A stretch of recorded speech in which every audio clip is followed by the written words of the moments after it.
इस वक्त बड़ी खबर से शुरुआत करेंगे। दिल्ली में जमीयतुल उलमा हिंद की अहम मीटिंग शुरू हो गई है। कौमी मजालिस आमला की अहम मीटिंग में तबादला ख्याल होगा।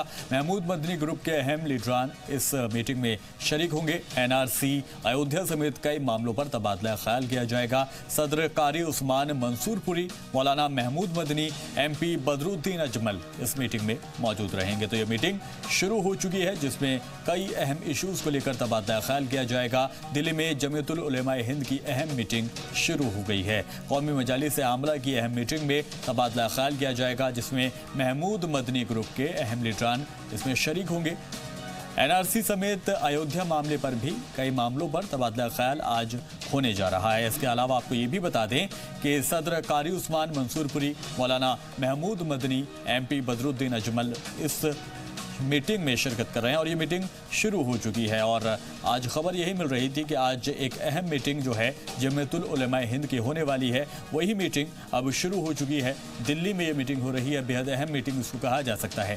ज़्यादा अपडेट के लिए शुएब रजा हमारे नुमाइंदे हमारे साथ लाइव जुड़ गए हैं। शुएब रजा, बेहद अहम ये मीटिंग है जिसमें कई अहम इश्यूज को लेकर तबादला ख्याल होगा। सबसे पहले जानना चाहेंगे कि कौन कौन इसमें शिरकत कर रहे हैं। देखिए, बिल्कुल अहम इसलिए है क्योंकि 2-3 ऐसे इश्यूज हैं जिस पर बात हो रही है। चाहे वो अयोध्या का जो फैसला आया है, उसके बाद हमने देखा था कि मुस्लिम तंजीमों की तरफ से जो रद्द-ए-अमल आया, ज़्यादातर जो मुस्लिम तंजीमें हैं, कई जो बड़ी तंजीमें हैं, उनकी तरफ से कहा गया कि वो मुतमईन नहीं है इस फैसले से। इस तरह की बातें थी और हमने ये देखा कि महमूद मदनी जो महासचिव भी है, जनरल सेक्रेटरी है जमीयत के, उनकी तरफ से भी एक प्रेस नोट जारी किया गया था। तो इस लिहाज से ये मीटिंग आज बड़ी अहम है कि इस मीटिंग के बाद किस तरह का जो रिएक्शन है जमीयत का अब आता है। इसके अलावा जो सिटीजनशिप अमेंडमेंट बिल है उसको लेकर भी, क्योंकि ये कहा जा रहा है कि क्योंकि पार्लियामेंट का सत्र चल रहा है और इसी सत्र में, इसी सेशन में उसको फिर से लाना है। हालांकि पहले लोकसभा में पास हुआ था लेकिन उसकी जो मुद्दत है वो खत्म हो गई है, लैप्स हो गया है। तो इस तरह से फिर से उसको लेकर सरकार ने रुख साफ कर दिया है कि इसी सत्र में कोशिश होगी कि उसको पास कराया जाए। तो और उसमें यही जो प्रोविजन है कि चाहे सिख हो, सिख मजहब के मानने वाले हो, हिंदू मजहब के मानने वाले हो और दीगर जो दूसरे मजाहिब के मानने वाले लोग हैं, उनको सिटीजनशिप दी जाएगी, लेकिन मुसलमानों का जिक्र उसमें नहीं है। तो इसको लेकर चाहे मुस्लिम नेता हो या जमीयत हो, ये मुखालफत दर्ज कराती रही है कि मजहब की बुनियाद पर इस तरह का जो कानून है वो नहीं बनना चाहिए। तीसरा जो बड़ा मामला है एनआरसी को लेकर है। हमने देखा कि वजीर दाखिला की तरफ से आज भी पार्लियामेंट में इस मसले को लेकर फिर से बात की गई कि एनआरसी पूरे मुल्क में लागू किया जाएगा। दिन के वक्त हमारे जो बात है वो बदरुद्दीन अजमल से हुई थी, जो मेंबर ऑफ पार्लियामेंट है और AIUDF के CVP है, वो भी इस मीटिंग में शिरकत कर रहे हैं। तो कुल मिलाकर ये 2-3 जो मामले हैं बड़े, जिन मामलों से लेकर अभी मुल्क में जिन पर बहस हो रही है इस वक्त, और वो कहीं ना कहीं ये नजर आ रहा है कि जो मुस्लिम समाज है वो इन तमाम चीजों को लेकर किस तरह से रद्द-ए-अमल का इजहार कर रहा है, वो उनकी क्या सोच है। तो उन तमाम चीजों को लेकर यहाँ मीटिंग चल रही है। अचानक से इस मीटिंग को बुलाया गया, कल ही तमाम लोगों को जानकारी दी गई और पिछले करीब आधे घंटे का वक्त बीत चुका है जब ये मीटिंग शुरू हुई थी। उम्मीद है कुछ देर के बाद जब चाहे मौलाना महमूद मदनी हो या जो सदर है जमीयत के कारी मंसूर उस्मानपुरी, वो बाहर आएंगे और मीडिया से वो बात करेंगे, तो यकीनन इन तमाम चीजों पर वो अपनी बातों को रखेंगे। तो देखना होगा क्या रद्द-ए-अमल उनकी तरफ से आता है। आज जमीयतुल उलमा हिंद की अयोध्या का फैसला मीटिंग होने जा रही है और आज बेहद खास चीज ये रही कि अभी कुछ ही दिन पहले राम मंदिर अयोध्या मामले पर फैसला आता है। उसके बाद आज अमित शाह का जो बयान है जिसमें उन्होंने कहा कि सीधे तौर पर एनआरसी को पूरे मुल्क में नाफिज किया जाएगा, जिसमें दीगर सभी मजहब होंगे लेकिन मुस्लिम जो हैं उनको एनआरसी के तहत नहीं लिया जाएगा। इसके बाद ये मीटिंग कितनी अहम है?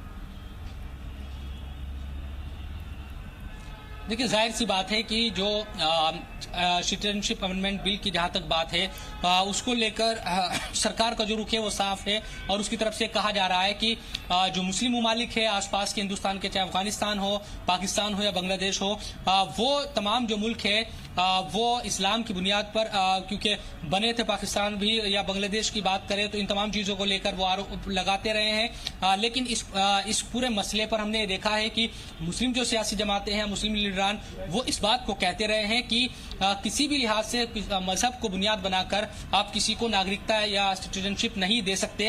अगर आप सबको शामिल कर रहे हैं तो उसमें मुस्लिम भी शामिल हो। लेकिन सरकार ये कहती है क्योंकि हिंदुस्तान एक ऐसा वाहिद मुल्क है जहां पर हिंदू जो आबादी है पूरी दुनिया से वो आकर रहना चाहते हैं, और खास तौर पर जो आसपास के हिंदुस्तान के अतराफ जवानी जो मुल्क है, चाहे वो पाकिस्तान हो या बांग्लादेश हो, अगर वहाँ कोई मुतासिर है, पीड़ित है हिंदू, और वो हिंदुस्तान आकर बसना चाहता है, तो ये सरकार की जिम्मेदारी है कि वो उसको नागरिकता दे। और उसमें जो हम देखते थे पहले 11 साल का जो वक्त लगता था, शायद वो अब 6 साल का हो जाएगा अगर ये बिल पास हो जाता है।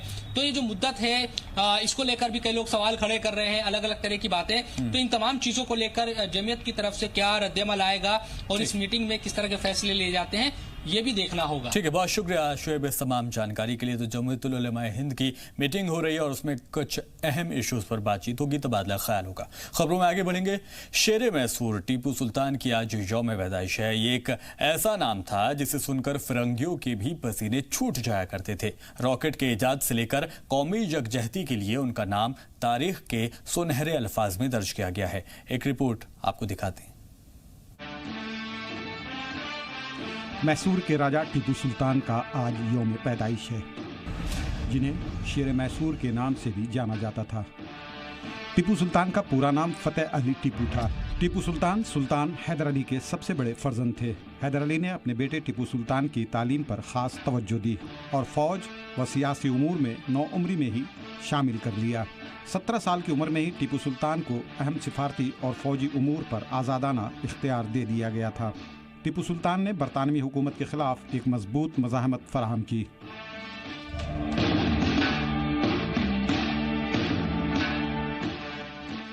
और बर्रे सग़ीर के अवाम को गैर मुल्की तसल्लुत से आज़ाद कराने के लिए संजीदा व अमली इक़दामात किए। टीपू सुल्तान की ज़िंदगी एक सच्चे मुसलमान की ज़िंदगी थी। वो मजहबी तासुब से पाक थे। यही वजह थी कि बड़ी तादाद में गैर मुस्लिम उनकी फ़ौज और रियासत में आला ओहदों पर फाइज थे। हुक्मरान होने के बावजूद खुद को आम आदमी समझते थे टीपू। उन्होंने अपने दौरे हुकूमत में तरह तरह के तजुर्बे किए। इस तब्दीली की वजह से उनको एक अलग सनद भी मिली। उन्होंने इंतज़ामी तब्दीली करके नई महसूल पॉलिसी को अपनाया, जिससे काफ़ी फ़ायदा हुआ।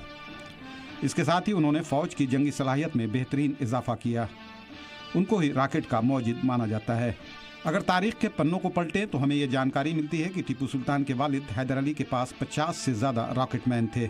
टीपू सुल्तान ने अपनी फ़ौज में इन माहिरीन का बखूबी इस्तेमाल किया था। ये रॉकेटमैन रॉकेट चलाने के एक्सपर्ट थे। जंग के दौरान ये ऐसे निशाने लगाते थे कि मुखालफिन को ज़बरदस्त नुकसान होता था। शायर मशरक़ अल्लामा इक़बाल को टीपू सुल्तान से खुसूसी मोहब्बत थी। 1929 में अल्लामा इक़बाल ने टीपू सुल्तान की मज़ार पर हाज़िरी दी और 3 घंटे बाद बाहर निकले तो शिद्दत जज्बात से आंखें सुर्ख थीं। तब अल्लामा इक़बाल ने कहा था, टीपू की अज़मत को तारीख़ कभी फरामोश न कर सकेगी। वो मज़हब मिल्लत और आज़ादी के लिए आखिरी दम तक लड़ता रहा, यहाँ तक कि उस मकसद की राह में शहीद हो गया। टीपू सुल्तान 4 मई 1799 में अंग्रेज़ों के खिलाफ लड़ते हुए इंतकाल कर गए, लेकिन तारीख़ के पन्नों में आज भी टीपू सुल्तान की बहादुरी के किस्से मौजूद हैं। दिल्ली से मासूम सिद्दीकी के साथ नदीम अहमद की रिपोर्ट, जी मीडिया। तमिलनाडु की सियासत में बड़े बदलाव के इशारे मिलने लगे हैं। फिल्म के दुनिया से सियासत में कदम रखने वाले रजनीकांत और कमल हसन ने साथ आने के इशारे दिए हैं। कल एक तकरीब के दौरान रजनीकांत ने कहा कि वो रियासत की आवाम की भलाई के लिए अपने मुकाबिल से भी हाथ मिला सकते हैं। इस दौरान कमल हसन को वो लेकर काफी सॉफ्ट भी नजर आए। रजनीकांत ने मजीद कहा कि वो जल्दी ही अपनी सियासत जमात लॉन्च करेंगे और 2021 में होने वाले असेंबली इंतखाबात में शिरकत करेंगे। नए हालात पर हुक्मरां जमात AIADMK और बीजेपी ने अपने रद्देमल का इजहार किया है। मद्रास IIT की 18 साल तालिबा फातिमा लतीफ की खुदकुशी का मामला तूल पकड़ता जा रहा है। साथ ही तलबा इसे रोहित वेमुला जैसी साजिश का इल्जाम लगा रही हैं। एक तरफ मुतासिर कुनबा गैर जानिबदाराना जांच की मांग कर रहा है, तो वहीं तलबा यूनियन मुजाहरे पर उतर आया है। भारी पुलिस की मौजूदगी में कुछ तलबा भूख हड़ताल पर बैठ गए। मुजाहरे के दौरान एक प्रोफेसर पर मजहबी तफरीक कर खुदकुशी को मजबूर करने का इल्जाम भी लगाया गया। तलबा का कहना है कि हादसे के 11 दिन के बाद भी उस प्रोफेसर के खिलाफ कोई कार्रवाई नहीं की गई, जिसको फातिमा की मौत के लिए जिम्मेदार बताया जा रहा है। फाजिल है कि गुज़िश्ता 9 नवंबर को IIT की तलबा ने पंखे से लटक कर खुदकुशी कर ली थी। The death note of the Fatima has very well revealed that the Sudarshan Padmanabhan and other 2 professors have been induced to, and so much of harassment has been occurred to the Fatima, so she have committed the suicidal. And so far, no domestic inquiry has been convened by the IIT against these professors, as well as the police department belongs to the Tamil Nadu government has not taken any steps to arrest or take any necessary action against these professors. Actually, these kind of suicidals are going on throughout India in the higher institutions. The so-called IIT, IIM, IISc, and so-called eminence institutes within the India is, I feel that it is to be for the higher caste peoples only, not for the backward classes or any depressed class people. So these kind of harassments, these kind of pressures, these kind of things are going on throughout the India, not only in IIT Chennai. This is not the first occurrence. There are so many occurrences happened and proved that this type of action is due to the harassment of the co-students itself and as well as the professors. For the last 9th, actually the suicide happened.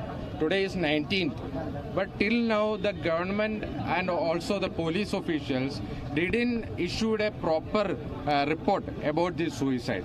This is the 11th day actually. So we are not at all satisfied with the state agency's investigation. Our student collective, including all the student organizations which is working all India level, we are all together demonstrating here. We are all together doing a protest. This protest is for protecting the minorities, the SC/ST, those who are getting discriminated inside the higher education educational institutions. You well know about the JNU issue.